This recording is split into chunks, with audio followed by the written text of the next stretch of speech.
भविष्य में जो आगे बढ़ सकते हैं माननीय प्रधानमंत्री के आशीर्वाद से, ऐसे सभी सेक्टर में हम आगे बढ़ना चाह रहे हैं। मेट्रो दिल्ली की चल रही तो मध्य प्रदेश में हमारी बिजली से मेट्रो चल रही है। विश्व के बड़े बड़े स्वनाम धन्य लोगों को मध्य प्रदेश की इस धरती पर फरवरी माह में ग्लोबल इन्वेस्टर समिट का इंतजार है।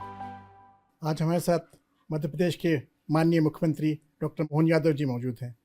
मुख्यमंत्री जी, बहुत बहुत धन्यवाद आपका हमारे से बातचीत करने के लिए। जी, आपका अभिनंदन है। मध्य प्रदेश की धरती पर हमारे इस भोपाल मध्य प्रदेश की राजधानी में आने वाली 24 तारीख का पूरे देश को इंतजार है। देश को क्या, व्यापार व्यवसाय के विश्व के बड़े बड़े स्वनाम धन्य लोगों को मध्य प्रदेश की इस धरती पर फरवरी माह में ग्लोबल इन्वेस्टर समिट का इंतजार है। हम कुछ ही दिन हैं ग्लोबल इन्वेस्टर समिट से दूर। इस बार आप ऐसा क्या नया कर रहे हैं जो पिछले समिट से अलग होगा? क्या फोकस एरिया है, क्या थीम है इस समिट का इस बार? देखिए, ये समिट में हमारा होमवर्क पूरे साल चला है जी। और कोई भी इन्वेस्टर समिट जब हम करते हैं तो स्वाभाविक रूप से जैसे किसी भवन को बनाने के लिए इसकी प्लाट का चयन, नींव का भरना, धीरे धीरे करके उसकी अपनी डेवलपमेंट की स्टेप होती है। ऐसी ही हमारी इन्वेस्टर समिट हुई। उसके पहले हमने अपने छोटे छोटे केंद्र जो संभाग स्तर की थी, जिसको रीजनल इंडस्ट्री कॉन्क्लेव का नाम दे करके हमने वहाँ अपने सभी निवेशकों को बुलाया, वहाँ पर्याप्त लैंड बैंक निकलवा के रखा, अधिकारियों के साथ चर्चा की, धीरे धीरे करके कई सेक्टर की पॉलिसियाँ भी बनाते गए और लगभग एक एक करके हमने 7 संभाग केंद्रों पर अपनी निवेशकों के लिए बड़ी इन्वेस्टर समिट की है। तो एक तरह से हमारे सब लोगों का अनुभव भी हो गया और लगातार संवाद करने से, जुड़े रहने से एक अनुकूल माहौल भी बना। और ये 2 तरह से हुआ, संभाग स्तर पे भी हुआ, देश के बड़े बड़े राज्यों में वहाँ जा कर के जहाँ बड़े पैमाने पर निवेश होता वहाँ भी, और विश्व के ऐसे बड़े देशों में भी जाने का मौका मिला, जिससे आज नहीं तो कल हमको अपने देश की आर्थिक ताकत के मामले में चुनौतियाँ मिलेगी और चुनौती पार करते हुए हम उससे आगे बढ़े। जैसे इंग्लैंड वो धरती थी जो इसको हम बीट करके 6 से 5 नंबर पर आए, इंग्लैंड अब 6ठे पे चला गया। जर्मनी और जापान 2 देश ऐसे हैं जो अभी क्रमशः 4 और 3 नंबर पे है। उम्मीद करेंगे माननीय मोदी जी के नेतृत्व में इन सबको आगे छोड़ते हुए देश आगे बढ़ेगा तो मध्य प्रदेश अपना बड़ा रोल उसमें अदा करेगा। ऐसी अपेक्षा से हम मेहनत कर रहे हैं। आप अभी बहुत कुछ दिन पहले ही टोक्यो से लौट के आए हैं। उससे पहले आप यूके गए थे, जर्मनी गए थे, रोड शोज़ किए। वहाँ का क्या अनुभव रहा? आपने वहाँ क्या इन्वेस्टर्स मध्य प्रदेश को किस निगाह से देख रहे हैं आज के दिन? देखिए, मध्य प्रदेश को सब बड़ी आशा भरी निगाह से देख रहे हैं। जब हमारा मजबूत इंफ्रास्ट्रक्चर है, आवागमन के रोड बहुत अच्छे हैं, हमारी सब प्रकार की यहाँ जो एक किसी भी इंडस्ट्री की अनुकूलता होना चाहिए, कोई लेबर प्रॉब्लम को भी नहीं होती, लाइन ऑर्डर की स्थिति नहीं होती है, सरप्लस बिजली है, पानी है, हमारे बाकी लेबर भी सस्ती है और स्किल लेबर भी काफ़ी बड़ी संख्या में है, भोले भाले लोग हैं, अच्छा काम करने वाले लोग हैं, रॉ मटेरियल भी यही है। तो ऐसे में सब लोग इसमें बड़ी संभावना देख रहे हैं। जब दुनिया के अंदर हम मतलब पूरे देश का 43% कपास का उत्पादन अकेले मध्य प्रदेश में होता है, तो कोयम्बटूर में जब हम गए रोड शो करने तो वो वहाँ के निवेशकों ने कहा कि हम तो काटन आपसे ला करके ही कपड़ा बना रहे हैं, तो कपड़े से रेडीमेड गारमेंट्स को हम अपने दुनिया में निर्यात कर रहे हैं। तो अगर आप कह रहे हो तो हम तो अपना काटन से वही धागा भी बनाएंगे, कपड़ा भी बनाएंगे और कपड़े को रेडीमेड गारमेंट्स का रूप दे करके हम जहाँ मर्जी या भेजेंगे। तो ऐसी बड़ी संभावना सब सेक्टर की। आपने एक टेक्सटाइल सेक्टर का जिक्र किया, और कौन कौन से सेक्टर हैं जिसमें मध्य प्रदेश सरकार फोकस कर रही है, जहां आप निवेश चाहते हैं, लोग बाग आए, इंडस्ट्रीज लगाएं? संयोग से, भगवान की दया से ये सभी सेक्टर में समान रूप से मध्य प्रदेश आगे बढ़ रहा है। एक तरफ इंफ्रास्ट्रक्चर तेजी से आगे बढ़ाने के लिए भी बढ़ रहा है, तो बड़े प्लेयर्स जिनको भविष्य में इंफ्रास्ट्रक्चर पे काम करना, वो भी हमसे जुड़ करके हमारी भौतिक अधोसंरचना का विकास का एक तरह से आंदोलन जैसा चल रहा, क्रांति चल रही है, उसका वो भागीदार बने, उसमें भी हम जोड़ रहे हैं। हमारा माइनिंग का सेक्टर भी बहुत बड़ा है, जिसमें बड़े पैमाने पे विकास की बहुत संभावना है। डोलामाइट भी हमारे पास है, फ्लोराइड भी है, इधर मैग्नीज भी है, तो तांबा भी है, कॉपर है तो हीरा भी है, हीरा है तो सोने की संभावना भी है। कौन सा सेक्टर छूटेगा। लाइमस्टोन भी हमारे पास पर्याप्त है। हम तो ये मान के चलते कि आने वाले समय में वास्तव माइनिंग का सेक्टर आज की स्थिति में हमारे पास अगर रेवेन्यू हमारे पे 15,000 करोड़ रुपये मिल रहे हैं, इसको हम आगे जाकर के 50,000 करोड़ तक का व्यापार मध्य प्रदेश में हो जीएसटी के माध्यम से, हम उस तैयारी से आगे बढ़ रहे हैं। माइनिंग डिपार्टमेंट आपके पास ही है। माइनिंग में आप और क्या कर रहे हैं, आप कैसे निवेश आ रहे हैं? आपने देखिए, डीबीएस से भी बात की थी माइनिंग में हमने कहा है कि माइनिंग के साथ जैसे उदाहरण के लिए का लोहा हम भेज रहे हैं, आयरन, तो हमने कहा कि स्टील भी यहीं बने, इसलिए हमको शहडोल में 2 बड़े निवेशक मिले जिनने स्टील उद्योग हमारे यहाँ लगाने की बात कही है। नेवाड़ी के अंदर एक बड़ा गीतांजलि ग्रुप ने 3,500 करोड़ का कारखाना लगा रहे हैं। ऐसे सब सेक्टर में हम कह रहे हैं कि उत्पाद भी यही बनना चाहिए, केवल रॉ मटेरियल ले जाने से बात नहीं बनेगी, स्थायी काम यहाँ हो जाएगी। नहीं, आपने बड़ी अच्छी बात की। और मध्य प्रदेश शायद पहला प्रदेश है जिसमें सेमीकंडक्टर पॉलिसी अभी आपने रिसेंटली अप्रूव किया कुछ हफ्ते पहले, थोड़ा उसके बारे में थोड़ा बताइए, क्या करना चाहते हैं आप सेमीकंडक्टर पॉलिसी? सेमीकंडक्टर है बहुत अच्छी, एक तरह से हमारे यहाँ लगभग 50,000 बीटेक विद्यार्थियों को हमारे पास बौद्धिक क्षमता उपलब्ध है। ऐसे में हम drone policy, semiconductor policy, IT policy, इन सब में बदल करके सब यहाँ की बौद्धिक क्षमता के लोगों को यही रोजगार मिल जाए। और बड़ी बड़ी आईटी कंपनियां हैं जिनको लैंड बैंक चाहिए, डेटा सेंटर बनाना है, तो हमारे पास बिजली, पानी, सड़क, हाथ में काम करने वाले लेबर और बौद्धिक क्षमता के योग्य युवा सब मौजूद हैं। उनके माध्यम से वो अपने साथ जुड़े और जो इंफ्रास्ट्रक्चर के लिए ज़रूरत लगी उसमें भी सरकार सब्सिडी दे रही, बिजली दे रही, पानी दे रही, हमारे स्टाम्प ड्यूटी में भी छूट दे रहे हैं, सब प्रकार से प्रमोट करने के वो काम कर। तो मध्य प्रदेश एक तरह से त्रिवेणी बन गया है। आपके पास रॉ मटेरियल है, ह्यूमन रिसोर्स है और आप सरकार की नीतियां हैं।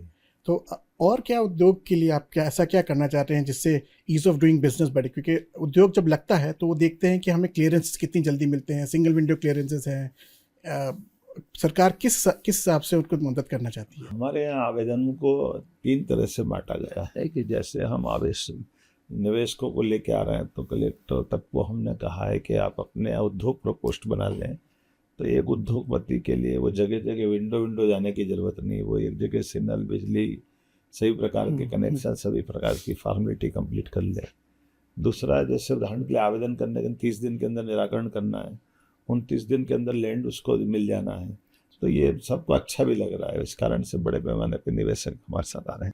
और आपकी औद्योगिक नीति भी बहुत प्रोग्रेसिव मानी जाती है। एमएसएमई हमारा 30% जीएसटी देता है, लगभग 15 लाख के आसपास एमएसएमई में हमारी इंडस्ट्रियाँ है और 85 लाख के आसपास लोगों को रोजगार मिलता है। सभी प्रकार के सेक्टर में एमएसएमई हमारी एक तरह से बैकबोन का काम करती है। हेवी इंडस्ट्री तो है ही है और एमएसएमई में भी हम रोजगार परक इंडस्ट्रियों पर ज़्यादा जोर दे रहे हैं ताकि हमारे यहाँ सभी प्रकार के महिला पुरुष बेरोजगारों को रोजगार मिले। और मुझे इस बात का संतोष है कि सब जगह इसके बहुत अच्छे रिजल्ट भी मिल रहे हैं। जहां हम रीजनल इंडस्ट्री कॉन्क्लेव करते हैं वहीं हम हाथों हाथ पिछले एक इंडस्ट्री कॉन्क्लेव में किए हुए एमओयू का लैंड आवंटन कर देते हैं। कई जगह भूमि पूजन कर रहे हैं, कई जगह लोकार्पण कर रहे हैं। एक सिलसिला बन गया है जो लगातार ऐसे अच्छे रिजल्ट दे रहा है। आपने इतने सारे रोड शो किए, कहीं कोई 1-2 सक्सेस स्टोरीज मिले होंगी जो जिन्होंने आके कुछ हमारे साथ शेयर कीजिए। वो बहुत सारी हो गई अब तो। एक दो ऐसे मैं आपको क्या बताऊं, इसमें एक बड़े प्लेयर्स हैं रेडीमेड गारमेंट्स के, जापान के सबसे बड़े धनी व्यक्ति हैं। वो अपना विश्व में रेडीमेड गारमेंट्स का उनका बहुत बड़ा यूनिक। अब वो मैं बड़ा आश्चर्य लगा कि जहाँ मेरे को पहुँचना था, मैं कुछ और मीटिंग के कारण से लेट हो गया। उनने 40 मिनट मेरा इंतज़ार किया और इंतज़ार करने के बाद उन्होंने कहा कि हम आपके यहाँ ये संभावना देख रहे हैं और एक बड़ा प्लेयर और आएगा हमारे यहाँ से आपके साथ, वो भी उससे बात हमारी चल रही। ऐसे ही मैंने मजाक में पूछा कि तो वो तो ठीक है, आप तो कर, बोले मैं तो आ ही रहा हूँ रेडीमेड गारमेंट्स पे।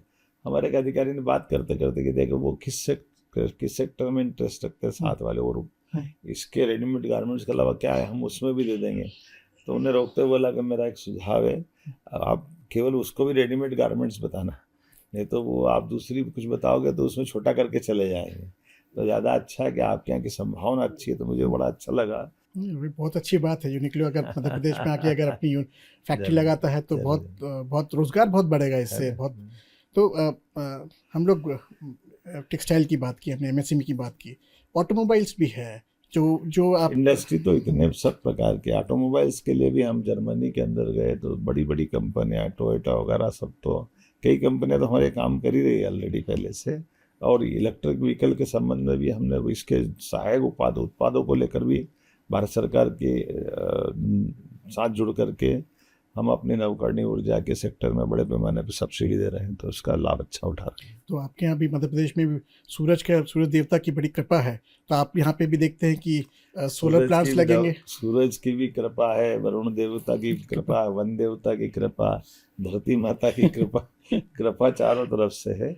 और हमने हर एक का आकलन करके यथायोग्य उनके उस तरह से व्यवस्था बनाई जिसमें हम परस्पर शोषण नहीं करते हुए दोहन कराना चाहते हैं, ताकि दोहन का शब्द आते ही हमारी सद्भावना भी रहती है, सतर्कता भी रहती है, और सज्जनता के साथ साथ सहअस्तित्व के भाव से सबके विकास का भाव देते हैं। हाँ, मतलब आप पावर सरप्लस ऑलरेडी है, रिन्यूएबल एनर्जी में भी आप थोड़ा थोड़ा कदम उठा रहे हैं। आपको क्या लगता है कि आप दूसरे स्टेट्स को भी पावर एक्सपोर्ट कर सकेंगे? कुछ कर ही रहे हैं। अभी मेट्रो दिल्ली की चल रही, तो मध्य प्रदेश में हमारी बिजली से मेट्रो चल रही है। रेल मंत्रालय में बड़े पैमाने पर हम बिजली दे रहे हैं। अभी माननीय अश्विनी वैष्णव जी को बुला रहा है। भारत में सबसे सस्ती बिजली देने वाला राज्य कोई अगर होगा तो 2 रुपया 15 पैसे में हम बिजली दे रहे हैं। इतनी सस्ती बिजली कहीं मिल ही नहीं रही। लोग 4, 5, 6 रुपये ले रहे हैं, लेकिन हमारे यहाँ परमात्मा की दया से सस्ती बिजली दे करके हम देश सेवा भी कर रहे हैं और दोनों तरफ से इसका बैलेंस कर रहे हैं। अब भविष्य की संभावना के लिए और प्लेयर को बुलाना चाहते हैं। ग्लोबल समिट को लोग बाग जो देखते हैं, आम जनता जो देखती है, उसे लगता है कि सिर्फ निवेश के लिए आप कर रहे हैं। ये एक स्टेट की आर्थिक उत्थान का भी एक जरिया होता है। आप इसको किस नज़रिए से देखते हैं? बिल्कुल आपने सही कहा। कोई भी इंडस्ट्री कॉन्क्लेव अगर हुई है तो उस समय उद्योगपति आते हैं, नए उद्योग लगाने की बात करते हैं। उद्योगपति आता तो कई लोगों को रोजगार देने के लिए आता है, व्यापार व्यवसाय करने के लिए आता है, और उसके कारण से हमारे रॉ मटेरियल के लिए मार्केट मिल जाता है, उत्पाद यहाँ बनता, जीएसटी मिल जाता है, बेरोजगारों को काम मिल जाता है, बिजली पानी जो हमने उपलब्ध सरप्लस किया है उनको यथायोग्य तरह से खपाया जाता है। तो एक विकास का पहिया सबसे मिला के ही चलता है। इस बात का थीम भी आपका बड़ा अच्छा है, उसके बारे में थोड़ा बताइए। देखिए, विरासत हमारी गौरवशाली है और विकास हमारी मन की कल्पना के साथ एक ध्येय वाक्य की तरह एक संकल्प है। तो विकास से विरासत, तो ये विरासत अतीत के काल में सम्राट विक्रमादित्य से लगा करके भगवान श्री कृष्ण के समय में राजा सूरसेन यादव तक हमारा विकास का पथ का पहिया जाता है। 2200 साल पहले सम्राट अशोक मध्य प्रदेश की धरती से गवर्नर करके जाते हैं, जो सम्राट बन के पटना से ने शासन देश भर में चलाया है। तो अतीत के काल से मध्य प्रदेश का सदैव ये गौरवशाली पक्ष रहा है। विरासत बहुत समृद्ध है, रानी दुर्गावती से लेके महाराज सिंधिया तक, और इसी प्रकार से छत्रसाल से लगा करके हमारे राजा भोज तक सभी काल में हमेशा समर्थशाली राजा भी यहाँ रहे, जिनने अपनी जनता की बेहतरी के लिए, प्रदेश की बेहतरी के लिए अपनी सभी कला, संस्कृति, सभ्यता को भी बचाया और अनुकूलता लाने में, जीवन बेहतर बनाने के लिए, संपन्नता लाने के लिए और संस्कृति के साथ जड़ों से जुड़ करके काम चलाने के लिए सबको प्रेरित किया। मुझे इस बात की प्रसन्नता है कि विकास की बात करते तो केवल भौतिक विकास से बात नहीं बनेगी, हमको हमारी सनातन संस्कृति को भी स्मरण रखना पड़ेगा और संस्कारों को लेके चलना पड़ेगा। सर्वसुलभ जो चीज़ें हैं उनसे जोड़ करके बात करनी पड़ेगी। आपने संस्कृति की बात की, आपने विरासत की बात की। मध्य प्रदेश में बहुत सारे टूरिस्ट प्लेसेस हैं। आप सांची ले लीजिए, कुंभ होता है यहाँ पे। आप टूरिस्ट सर्किट को डेवलप करने के लिए क्या कर रहे हैं? इंफ्रास्ट्रक्चर को बनाने के लिए उसके लिए क्या कर रहे हैं? देखिए, रोजगार की बात कर रहे हैं तो रोजगार हमारा टूरिज्म सेक्टर में भी आ रहा है। बजट आया है माननीय प्रधानमंत्री 50 से ज़्यादा टूरिस्ट स्पॉट डेवलप करने के लिए, बहुत सारे तरह से प्रमोट करने की गुंजाइश दी। मुझे इस बात की प्रसन्नता है कि हम पर्यटन की बात कर रहे हैं तो पर्यटन में हमारे अलग अलग सब सेक्टर में काम कर रहे हैं। रिलीजियस टूरिज्म, जितने धार्मिक नगर हैं उन पे हम उनकी बेहतरी के लिए हम काम कर रहे हैं। यशस्वी प्रधानमंत्री ने महाकाल के महालोक के लोकार्पण के बाद उज्जैन और मालवा की दशा बदल दी। आज विश्व का सबसे ज़्यादा बड़ी संख्या में धार्मिक पर्यटन का केंद्र अगर कोई बना है तो उज्जैन बना है। इसी प्रकार से हमारे सल्कनपुर हो, दतिया हो, ओरछा हो, सभी स्थानों पर ओंकारेश्वर हो, सब स्थान के लिए हमने विकास का पर्याप्त अच्छा प्लान बना लिया है। और पूरे वर्ष के सभी त्यौहार भी अच्छे से मनाने की परंपरा चालू की। हर त्यौहार का आनंद रहना चाहिए, तो उन त्यौहारों को हमारे धार्मिक पर्यटन से भी जोड़ रहा हूँ, समाज से भी जोड़ रहा है।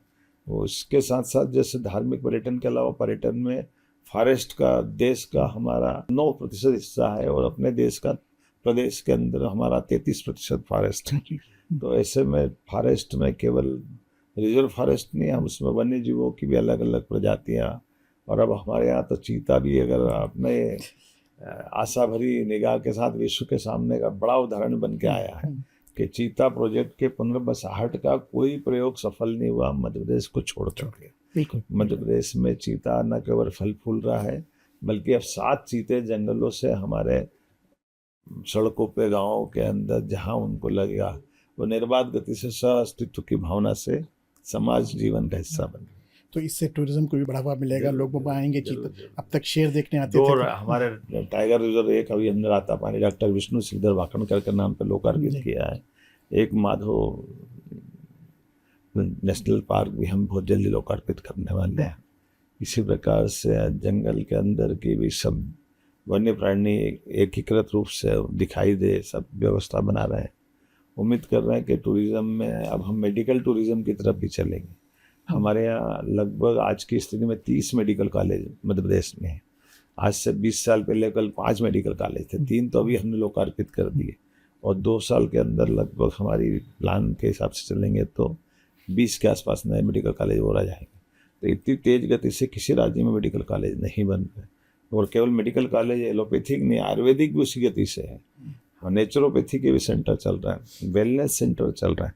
तो रिलीजियस टूरिज्म के साथ साथ टूरिज्म मेडिकल में भी आए, एजुकेशन में भी है, होटल टूरिज्म बड़ा पैमाने पर बढ़ रहा है।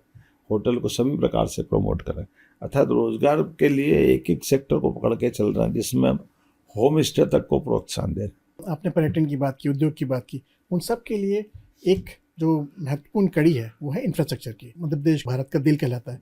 आपने कनेक्टिविटी बढ़ाई है, और क्या करना चाहते हैं जिससे कि और कनेक्टिविटी आसान हो, लोग बाग पर्यटन आए, उद्योगपति आए? सभी प्रकार की चीज़ों पे चिंता की, इसमें एविएशन को भी प्राथमिकता दी। कोई राज्य के पास इतने एयरपोर्ट नहीं है, और इसी के साथ साथ हमारे पास में भविष्य की 6 और नए एयरपोर्ट की पाइपलाइन में तैयारी है। तो ये सब मिला के 14-15 एयरपोर्ट हमारे होंगे। हमारी कोशिश से इस बजट में हम हर विधानसभा के अंदर हेलीपैड देने वाले हैं। इसीलिए हमने एयर एम्बुलेंस का प्रयोग भी चालू किया। बीमारों के लिए, आयुष्मान कार्ड धारियों के लिए पूरे देश में एकमात्र राज्य है जो एयर एम्बुलेंस की सुविधा दे रहा है। एयर एम्बुलेंस दोनों प्रकार की, हेलीकॉप्टर की भी है और प्लेन भी है। जहाँ एयर स्ट्रिप है वहाँ हमारा प्लेन चला जाता है, जहाँ हेलीकॉप्टर जा सकता है वहाँ हेलीकॉप्टर पहुँचा रहे हैं। अर्थात व्यक्ति की जान भी जरूरी है, और व्यक्ति के साथ उसको इमीडिएट मेडिकल की इस प्रकार की रिलीफ देने का प्रदेश हमारा, ये हमारा मध्य प्रदेश बना है। इसके साथ साथ हमने सामान्य कनेक्टिविटी में भी टूरिज्म के माध्यम से हमने अपना एविएशन का खुद के प्लेन चालू कर दिए। आप बताइए, सिंगरौली, जबलपुर, रीवा, ऐसे दूर सुदूर अंचल, भौगोलिक रूप से हमारा राज्य बड़ा है, तो ऐसे में आवागमन का साधन सर्वसुलभ हो जाए तो ये एविएशन का एक बड़ा लाभ मिल रहा है। तो इससे न केवल हमारे पर्यटक बल्कि उद्योगपति भी आ जा सकेंगे, सामान्य नागरिक भी आ जा सकता है। इसको भी हम प्रमोट करें। भोपाल में आपने मेट्रो स्टार्ट की है, और कहाँ मेट्रो के और क्या कहाँ प्रोजेक्ट्स आप देख रहे हैं? देखिए, मेट्रो नहीं, अब तो मेट्रो से वंदे मेट्रो की बात भी आ रही। मेट्रो की स्पीड तो अधिकतम 80 है, लेकिन वंदे मेट्रो की स्पीड 160 है, और वो ब्रॉडगेज लाइन पे चल जाती है। तो हमने तो अपनी उस रेल लाइन पे भी आगे जा रहे हैं, और हम तो अभी जापान में गए थे तो मेट्रो के साथ बुलेट भी देख कर गए। तो भविष्य में जो आगे बढ़ सकते हैं माननीय प्रधानमंत्री के आशीर्वाद से, ऐसे सभी सेक्टर में हम आगे बढ़ना चाह रहे हैं। ऐसा लग रहा है कि मध्य प्रदेश में सही मायनों में डबल इंजन की सरकार का असर दिख रहा है। पिछले 15 सालों में जो ट्रांसफॉर्मेशन है वो तो सबको दिख ही रहा है, उसका फायदा आपको मिल रहा है। जरूर, बिल्कुल। हमारे लिए हमारा राज्य में सदैव अच्छी भाजपा की सरकार आती तो अच्छे ही काम करती है। इसका उत्कृष्ट मॉडल मध्य प्रदेश सरकार है। इस बार थीम्स हैं, डिफरेंट थीम्स आपने उसमें की है। कुछ थीम्स के बारे में बताइए जीआईएस में जो इस बार होने वाला 24-25 को। जैसे मैंने कहा ना कि हमारे यहाँ तो एक ही थीम है कि जो आएगा वो पाएगा। आपने इस विकास की कारवां में हम सब प्रकार की संभावना लेके चल रहे हैं। बड़े से बड़े उद्योगपति की भी गुंजाइश है, छोटे से छोटे कुटीर उद्योग वालों को भी हम मौका देना चाहते हैं। अगर एग्रीकल्चर में हम बहुत आगे हैं देश के अंदर, तो एग्रीकल्चर से आधारित, कृषि आधारित हमारी सब प्रकार की इंडस्ट्रियों की संभावना या कृषि उत्पाद पर वो काम कर सकते हैं। और मुझे इस बात की प्रसन्नता है कि अभी हम अब नया नेशनल डेयरी डेवलपमेंट बोर्ड के माध्यम से हम दूध उत्पादन में भी देश में तीसरे नंबर पे, हम नंबर 1 पे आने के प्रयास कर रहे हैं। इसमें हमने नेशनल डेयरी डेवलपमेंट बोर्ड के माध्यम से MOU किया है। किसानों की आय दूध के माध्यम से बढ़े, क्योंकि फसल से तो एक समय सीमा के बाद पैसा आता है, लेकिन दूध से रोज आमदनी आती है। ऐसे लिए घर घर गोपाल बने, जो गाय पाले वो गोपाल, जिनके घर गाय का कुल वो गोकुल, और गोकुल और गोपाल हो तो वृंदावन अपने आप बन जाएंगे। इससे अच्छी आनंद की क्या बात है। लोग बाग पहले पूछते थे मध्य प्रदेश क्यों, अब लग रहा है लोग बाग पूछेंगे मध्य प्रदेश क्यों नहीं। मध्य प्रदेश में क्यों, मैं क्यों नहीं एक अभियान चल रहा देश भर में, हर कोई इंडस्ट्रियलिस्ट आता है कि हमको मध्य प्रदेश में काम करना है, हम उसका स्वागत कर रहे हैं। आइए, आपका स्वागत प्रदेश में। इस समिट से आपकी क्या उम्मीद है, कितने आपको लगता है कितने निवेश आएंगे? जिस ढंग का हमने अपना प्लान बनाया है और जिस ढंग से हमको ऑफर मिल रहे हैं, वो मैं अभी बताना थोड़ा जल्दबाजी हो जाएगी, और यशस्वी प्रधानमंत्री के उद्घाटन के बाद आपको ध्यान में आ जाएगा। हम तो इसको इस तरह से समझा सकते हैं कि हमने जब सागर में, रीवा में, शहडोल में, नर्मदापुरम में इंडस्ट्री का आने के लिए केवल विचार अधिकारियों को बताया था, तो हमारे अधिकारियों को भरोसा नहीं था, साहब यहाँ क्या करेंगे अपन चल के। और मैं बड़े बड़े उद्योगपति का नाम बताऊंगा, जब रीजनल इंडस्ट्री काउंसिल में वो ग्वालियर आए, जबलपुर आए, तो वो खुद कह रहे थे कि हम तो पहली बार आए ग्वालियर, आप बताइए वो ग्वालियर आके नहीं देखा तो क्या देखा। तो ये अवसर है, जिस अवसर को देख करके हम सबको आकर्षित करना चाहते हैं, और एक बार उनको अनुकूलता दिखती तो स्वतः ही बिजनेस तो वो खुद करने वाले हैं, उनका पार तो लगाने ही वाले हैं। मुख्यमंत्री जी, आपका बहुत बहुत धन्यवाद हमसे बात करने के लिए। आपका बहुत आभार। आपको ग्लोबल इन्वेस्टर समिट के लिए बहुत बहुत शुभकामनाएं। बहुत धन्यवाद।